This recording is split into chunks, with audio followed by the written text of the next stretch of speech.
নমস্কার, ডিজিটাল বিপ্লবের আজকে তৃতীয় পর্ব আলোচনা করব। যদি সময় থাকে তাহলে ফেসবুক এবং ইউটিউব এই দুটি অঘটন বা দুর্ঘটনা এসে কিভাবে মাস মিডিয়াকে বিপন্ন করে তুলল তার বিস্তারিত ব্যাখ্যা দেব। আর যদি সময় না পাই তাহলে আজকের মতো ফেসবুক বলবো, কালকে হয়তো ইউটিউবের কথা বলবো। দেখুন, আমাকে যদি আপনারা প্রশ্ন করেন যে মাস মিডিয়ার 1 নম্বর ঘাতক হিসেবে আপনি কাকে চিহ্নিত করবেন, আমি কিন্তু ইউটিউব, টুইটার অথবা আইফোন ইত্যাদিকে চিহ্নিত করব না। আমি বলবো 1 নম্বর ঘাতকের নাম ফেসবুক। কেন এবং কিভাবে?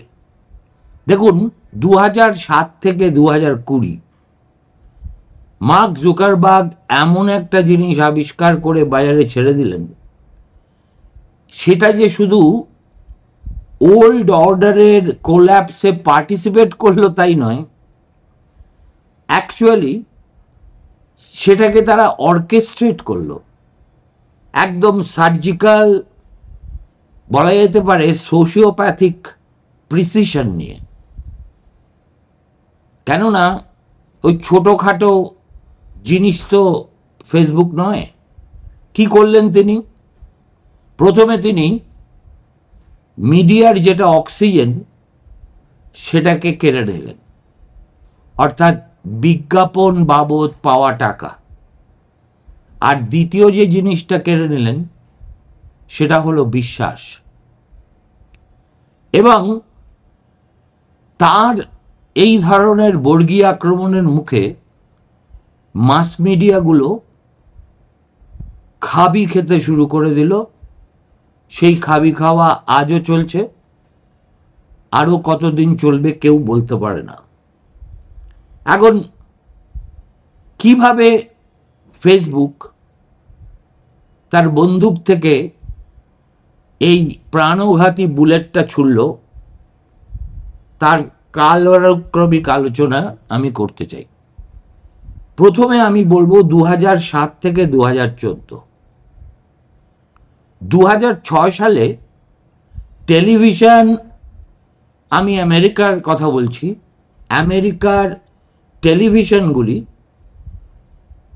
যা বিজ্ঞাপন বাবদ গোটা দুনিয়া খরচা করত তার 42% টেলিভিশনে যেত। 2016 আসতে দেখা গেল সেটা মাত্র 28% নেমে এসেছে 10 বছরের মধ্যে। আর ফেসবুক একাই তাদের বিজ্ঞাপনের ভান্ডার আপনার 0 থেকে প্রায় 20% নিয়ে গিয়ে পৌঁছেছে। এখন কিভাবে সেটা হলো? উত্তরটা খুব ছোট, নিউজ ফিড। এখন লিগেসি মিডিয়া, অর্থাৎ বড় বড় সংবাদপত্র, বড় বড় চ্যানেল যে কাজটা করতে শতাব্দীর পর শতাব্দী চেষ্টা করেছে এবং সেই চেষ্টার মূল উদ্দেশ্য ছিল একটা নির্দিষ্ট সময়, সে খবরের কাগজই হোক বা টেলিভিশনই হোক, তাদের কাছে টেনে আনা। এই যে পোলারিটি, সেটাকে সম্পূর্ণ উল্টে দিল ফেসবুক। কিভাবে উল্টালো? ফেসবুক এলো আপনি যতক্ষণ জেগে আছেন তার প্রতিটি মুহূর্তে, এবং সারাক্ষণ তারা কন্টেন্টের পর কন্টেন্টের পর কন্টেন্ট, সেটা পেশাদার হতে পারে, অ্যামেচার হতে পারে, এমনভাবে তারা এই নিউজ ফিডের 6টা ছড়িয়ে দিল যে আপনি চেষ্টা করেও আর এখান থেকে বেরোতে পারছেন না। এখন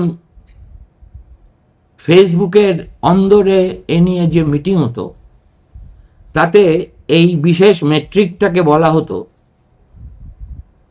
যে time on site at first, অর্থাৎ আপনি কত সময় ফেসবুকে ব্যয় করলাম। তারপর এটাকে একেবারে সঙ্গোপনে তারা ঘুরিয়ে বলল টাইম ওয়েল স্পেন্ট। প্রথমে যেটা ছিল টাইম অন সাইট সেটাকে কোয়ালিফাই করে দিল, অর্থাৎ ফেসবুকে সময় কাটানো নাকি টাইম ওয়েল স্পেন্ট। এখন শেরিল স্যান্ডবার্গ একেবারে জুকারবার্গের দক্ষিণহস্ত বললেও হয়তো যার পরিচয় সম্পূর্ণ দেওয়া হয় না, তিনি ব্যক্তিগত আড্ডায় বিভিন্ন জায়গায় তখন বলতেন যে we are the new prime time, except prime time is every second you are awake. দেখুন, হয়তো কথাটার মধ্যে দম্ভ থাকতে পারে, কিন্তু আমাদের কাছে এটা একটা মর্মান্তিক জ্বলন্ত বাস্তব সত্য। আবার বলি, we are the new prime time, except prime time is every second you are awake. যতক্ষণ আপনি চোখ খুলে আছেন তার প্রতিটি পল অনুপলে আসলে প্রাইম টাইমই আপনি দেখতে পাচ্ছেন ফেসবুকে। 2015 সাল আসতে দেখা গেল আমেরিকায় প্রাপ্তবয়স্ক লোকজন দিনের মধ্যে অন্তত 50 মিনিট ফেসবুকে অতিবাহিত করছেন। এটা এমন একটা দীর্ঘ সময় যা তারা কদাচ লেখাপড়া করতে, ব্যায়াম করতে অথবা স্ত্রী বা প্রণয়িনীর সঙ্গে বিছানাতেও কখনো কাটাননি। আর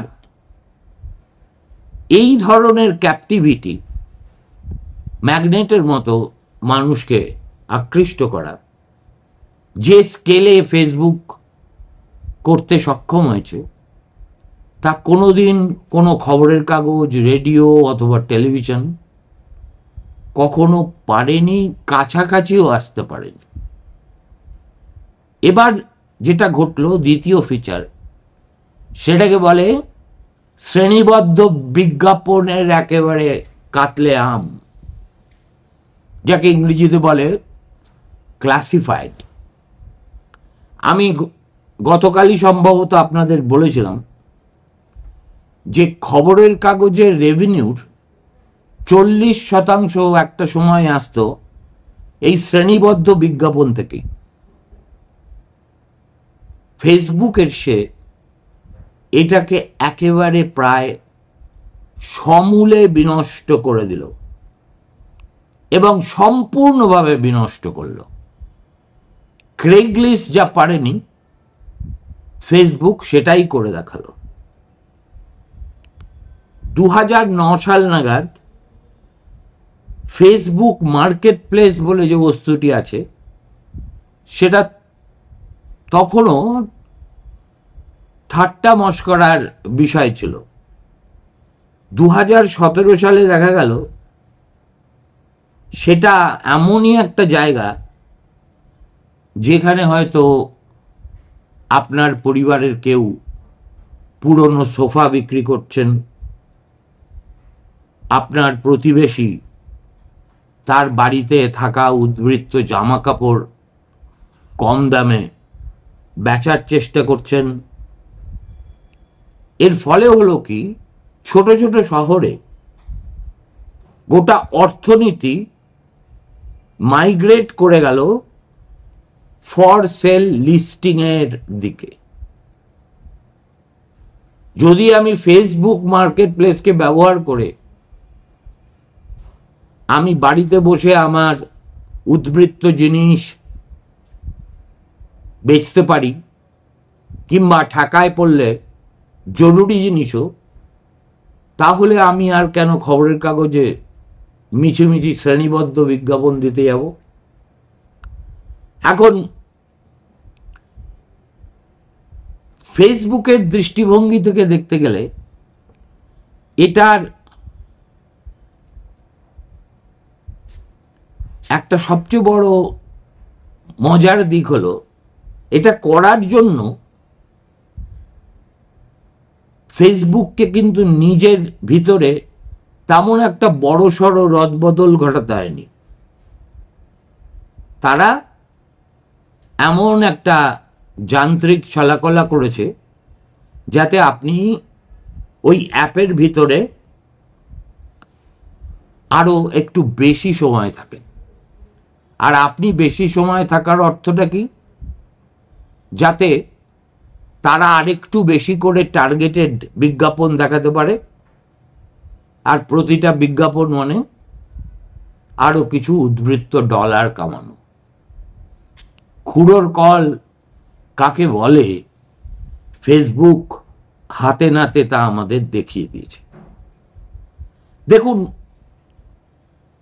আমেরিকান নিউজ পেপার অ্যাসোসিয়েশন তাদের যে ডেটা আছে সেটা একেবারে নির্দয়। দেখা যাচ্ছে মার্কিন সংবাদপত্রগুলির বিজ্ঞাপন সবচেয়ে তুঙ্গবিন্দুতে পৌঁছেছিল 2005 সালে,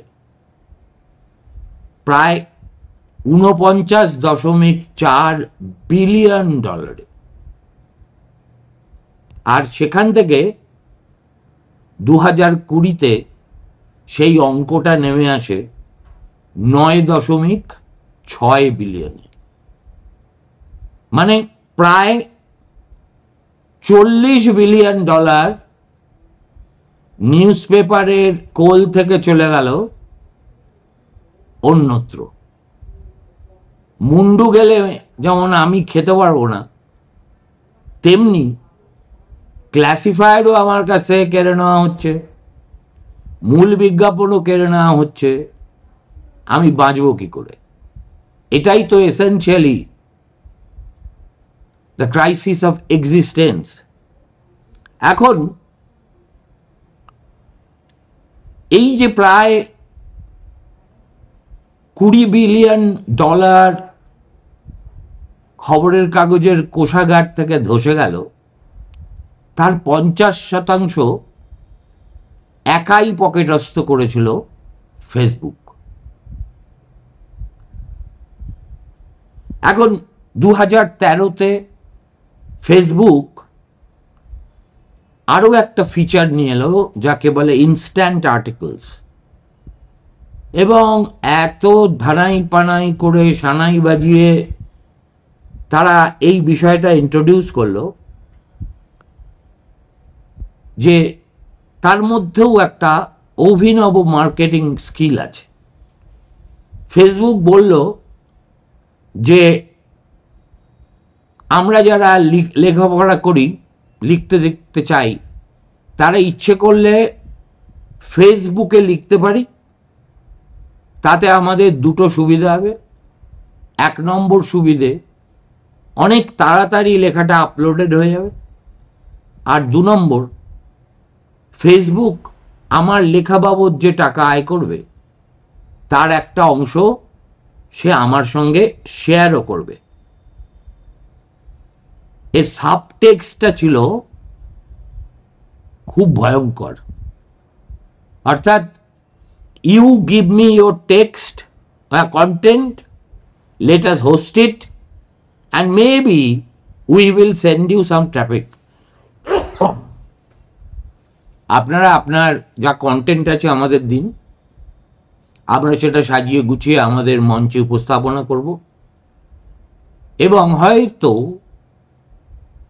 যে ট্রাফিক আসবে তার কিছুটা অংশ আপনার দিকেও ঠেলে দেব। এখন এমনই দুরবস্থা হয়েছিল আমেরিকার বড় সংবাদপত্রগুলোর যে একটার পর একটা বড় বড় নাম, ধরুন new York Times, guardian, national geographic এবং এরকম শত শত পত্রিকা এবং সংবাদপত্র লাইন দিয়ে দাঁড়িয়ে গেল এই ইনস্ট্যান্ট আর্টিকেলসের দাবিদার হতে। এরপরে কি করলো, 2 বছর পরে ফেসবুক তার অ্যালগোরিদমটা টুক করে একটু বদলে দিল, একেবারে নিঃশব্দে বদলালো। আর এর ফল হলো এই যে ফেসবুক থেকে অন্যান্য সাইটে যে ট্রাফিক যাচ্ছিল সেটা প্রায় 80% এক ধাক্কায় কমে গেল। যেসব প্রকাশক তাদের অফিসের ওয়েব টিমকে ছুটি করে দিয়েছিলেন এই কথা ভেবে যে আমরা আমাদের পুরো ক্ষমতা, পুরো মেধা ইনস্ট্যান্ট আর্টিকেলসের সঙ্গে জুড়ে দেব, তারা একদিন আবিষ্কার করলেন যে তারা এমন একটা কোম্পানির কাছে নিজেদের গলা বাড়িয়ে দিয়েছেন যে কোম্পানি ইচ্ছে করলে তাদের প্রত্যেককে গলা টিপে মেরে ফেলতে পারে। বাজফিড বলে একটা খুব জনপ্রিয় মার্কিন সাইট আছে, সেখানে জোনা পেরেথি এই ইনস্ট্যান্ট আর্টিকেলের ট্র্যাপটাকে বললেন the greatest bait and switch in media history. অর্থাৎ whatever Facebook did right from its inception was disruptive এবং one of its kind which completely changed the rule of the game. তা একে যদি আমি মাস মিডিয়ার 1 নম্বর ঘাতক হিসেবে চিহ্নিত না করি তাহলে আর কাকে করব বলুন। 2018 সালে পিউ রিসার্চ অনেকটা এসি নিয়েলসনের মতোই একটা ইম্পর্টেন্ট জনমত সমীক্ষা করে এরা। তাদের কাছে 44% আমেরিকান বললেন যে তারা প্রধানত ফেসবুক থেকেই তাদের যা খবর পাওয়ার সেটা পেয়ে যান। একবার কল্পনা করুন বিষয়টা, সেটা হচ্ছে ক্রমশ বেশি বেশি করে মানুষ একটা ফিড থেকে বিশ্বের সমস্ত খবর যা তার প্রয়োজন বা অপ্রয়োজন সব কিছু পেতে থাকলো, এবং তার ফলে যেটা হলো সেটা হচ্ছে এক ধরনের আবেগের স্ফীতি। যে আবেগটা তারা খবরের কাগজ পড়ে, টেলিভিশন দেখে এর আগে কখনো অনুভব করেননি। এবং ওয়াশিংটন পোস্ট আর বিবিসি একত্র হয়ে এর বিরুদ্ধে রুখে দাঁড়ালো। ফেসবুকের বিরুদ্ধে অভিযোগ হলো এরা যে ব্যবসার মডেলটা করেছে সেটাকে বলা যায় রেজ প্রফিট মডেল, অর্থাৎ ইট ইজ এ কিলার, এর সঙ্গে কেউ পেরে উঠবে না। এখন মাস মিডিয়া এতদিন কি করত? মাস মিডিয়া মনে করত যে তারা যখন একটা ডিটারজেন্টের কমার্শিয়াল দেখাবে তখন আপনি চুপ করে ঠান্ডা মাথায় টেলিভিশনের সামনে বসে থাকবেন। ফেসবুক বুঝলো যে না, এইভাবে না করে আমরা যদি এমন একটা ব্যবস্থা করি যেখানে ডবল স্পিডে স্ক্রলিং করে আমরা এর বহুগুণ বেশি খবর তুলে দিতে পারি, তাহলে মানুষ তো আনন্দিত আরো বেশি হবে। 2017 সালে একটা মস্ত বড় ভিতরের খবর কিভাবে জানি না ফেসবুক থেকে লিকড হয়ে গেছিল। তার নাম ছিল বিল্ডিং গ্লোবাল কমিউনিটি। সেই বিল্ডিং গ্লোবাল কমিউনিটিতে একটা স্লাইডে লেখা ছিল, we make money when people use Facebook more and they use Facebook more when they are emotionally engaged. দেখুন, টোটকা একই রকম। জনপ্রিয় রাজনীতিকরা যেমন সত্যর পরোয়া করেন না, তারা মানুষের আবেগ কিসে আন্দোলিত হয় সেটা দেখে শুনে সেই মতো করে ভাষণ দেন। ফেসবুকও কিন্তু অ্যাকচুয়ালি সেই মডেলটাই ফলো করেছে, যে we make money when people use Facebook more. যত বেশি করে মানুষ ফেসবুক দেখে আমরা তত মাল কামাই।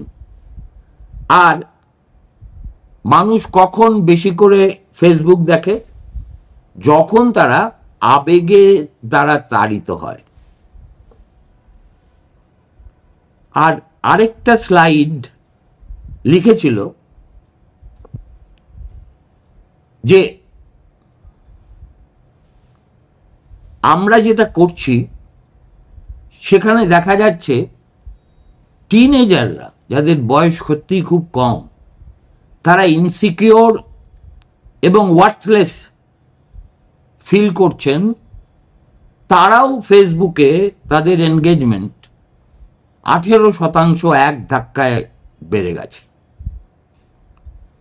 এটা অন্য কিছু নয়, একটা অ্যালগরিথমিক অ্যাম্প্লিফিকেশনের রেজাল্ট ছিল। একে বলা যেতে পারে the most divisive voices on the earth. Alex Jones, Diamond and Silk, Occupy Democrats,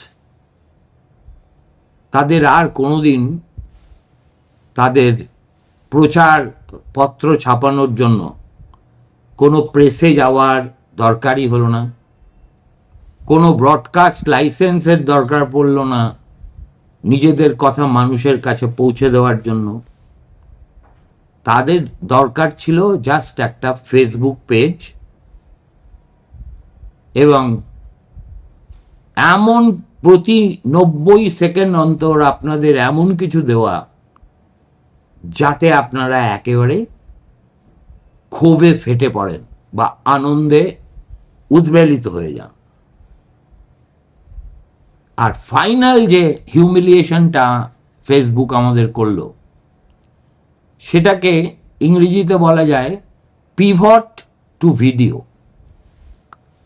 2016-17 সালে ফেসবুক সমস্ত খবরের কাগজ ম্যাগাজিনের পাবলিশারদের বলল যে দেখুন, রিটন ওয়ার্ডের দিন শেষ হয়ে আসছে, এখন ভিডিও ইজ দ্য ফিউচার। এবং খবরের কাগজ এবং ম্যাগাজিনগুলো যদি ভিডিও তৈরি করে ফেসবুককে দেয়, তাহলে বিনিময়ে ফেসবুক তাদের প্রচুর টাকা দিতে রাজি আছে।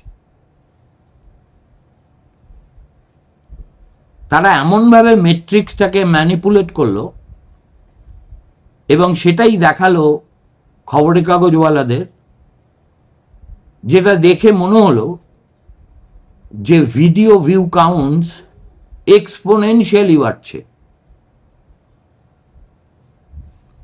এবার মিডিয়া কোম্পানিগুলো কি করলো? তারা মিলিয়ন মিলিয়ন ডলার ফেসবুকের কাছ থেকে উপার্জন করলো। আর তার বলি হলো তাদের স্টাফ রাইটার, ভিডিওগ্রাফার। কেননা তাদের তো আর কোনো স্টাফ রাখার প্রয়োজন হলো না। ভিডিও বানাতে গেলেও ওই অ্যাসাইনমেন্ট বেসিসে বাইরে থেকে লোক আনলেই হলো। শুধু একটা নতুন জিনিস করতে হলো, যেটার নাম হচ্ছে studio. Vox, Mink, Mashable and dozens more pivoted to video. একটা চালু ব্যবস্থা আধুনিক সভ্যতার একেবারে গোড়া থেকে তৈরি হওয়া, ধীরে ধীরে মহিরুহতে পরিণত হওয়া ব্যবস্থাকে কি করে ছিন্ন ভিন্ন করে দিতে হয়, ফেসবুক একা হাতে সেটা আমাদের দেখিয়ে দিল। এরপরে 2018 সালে আবার একটা প্যারাডাইম শিফট। ফেসবুক অ্যানাউন্স করলো যে এই পাবলিশাররা যেসব কন্টেন্ট দেয় সেগুলোকে তারা আর অগ্রাধিকার দেবেন না। তাহলে অগ্রাধিকার কে পাবে? ফ্রেন্ডস এবং ফ্যামিলির জন্য তৈরি কন্টেন্ট। ভাবুন, এতগুলো কাগজকে গ্যাস খাইয়ে ইনস্ট্যান্ট আর্টিকেলের আওতায় এনে তারপর ভিডিও করতে বলে হঠাৎ করে 2018 নীতিই বদলে দিল ফেসবুক। বলল আমার আর আপনাদের কন্টেন্টের তেমন একটা দরকার নেই, আমরা সেই সব কন্টেন্ট চাই যা দেখে পরিবার এবং বন্ধুবর্গ খুশি হবে। এরপরে যেটা হলো সেটা হচ্ছে ট্রাফিক একেবারে ধসে গেল, লে অফ শুরু হলো একেবারে বাড়োয়ারি হারে।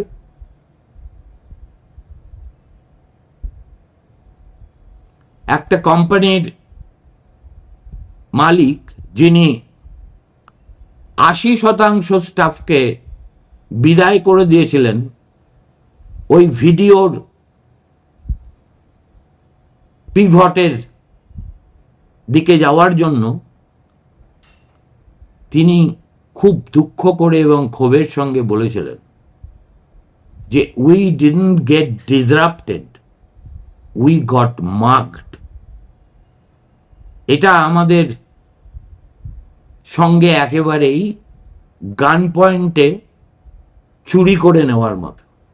তার মানে কি? এবার যদি আমি এত বড় গল্পটা 4-5 লাইনে উপসংহার টানি, তাহলে বলতেই হবে যে ফেসবুকের চাইতে বৃহৎ এবং বিপজ্জনক কোনো প্রতিষ্ঠান মাস মিডিয়ার ক্ষেত্রে তৈরি হয়নি। তারা শুধু আমাদের যে অর্থনীতির ভিত ছিল সেটাকে ধসিয়ে দিল না, ডিস্ট্রিবিউশন মনোপলিও নষ্ট করে দিল, আর আমাদের যে একটা এপিস্টেমিক অথরিটি ছিল সেটাকেও নষ্ট করে দিল। তারা করল কি? তারা মনোযোগকে একটা মেজারেবল, অকশনেবল এবং অ্যাডিকটিভ কমোডিটি হিসেবে বাজারে ছাড়ল। তার ফলে অন্যের যেসব বিজ্ঞাপন প্রাপ্য ছিল সব তারা ধীরে ধীরে নিজেদের কাছে নিয়ে এলো এবং নিজেদের একটা রিপোর্টারদের টিম তৈরি করলো, কখনো কখনো ইনভেস্টিগেটিভ টিমও রক্ষা করলো। তারা প্রমাণ করেছে এটাই হচ্ছে ফেসবুকের অস্তিত্বের সার কথা। সেটা হচ্ছে news is whatever makes you feel something strongly right now for free. নিউজের সংজ্ঞাই বদলে দিল। নিউজ মানে গুরুত্ব ফুরুত্ব ওসব ভুলে যান, বিশ্বাসযোগ্যতা সেটাও ভুলে যান। নিউজের মানে হচ্ছে বিনে পয়সায় এমন কিছু পাওয়া যেটা পেলে আপনার অ্যাড্রিনালিন পাম্পড হয়ে ওঠে। 2021 সালে ফ্রান্সিস হগেন ফেসবুক পেপার সব বাইরে লিক করে দেন। তাতে একটা স্লাইড সামারাইজ করে লিখেছিল, জন্ম থেকে সেই পর্যন্ত ফেসবুকের যে ইতিহাস সেটা সাম আপ করেছিল এইভাবে। ওই স্লাইডে দেখা গেল দুটো ট্রেন্ড লাইন আছে, যারা একটা সময় এসে একে অন্যকে ক্রস করছে। একটা লেভেলে লেখা হলো legacy media reach descending down towards zero, আর অন্যটার লেবেলিং হলো Facebook reach ascending towards totality. আর ওই গ্রাফটার নিচে কোনো একজন খচ্চর টাইপেরই লোক হবে, একটা সিঙ্গল পোস্ট ওখানে আপলোড করেছিল। তাতে কি লেখা ছিল জানেন? Mission accomplished. ভালো থাকবেন। আজ এমনিতেই ফেসবুকই খেয়ে নিল প্রচুর সময়। ইউটিউব নিয়ে কথা বলবো আগামীকাল। ভালো থাকবেন।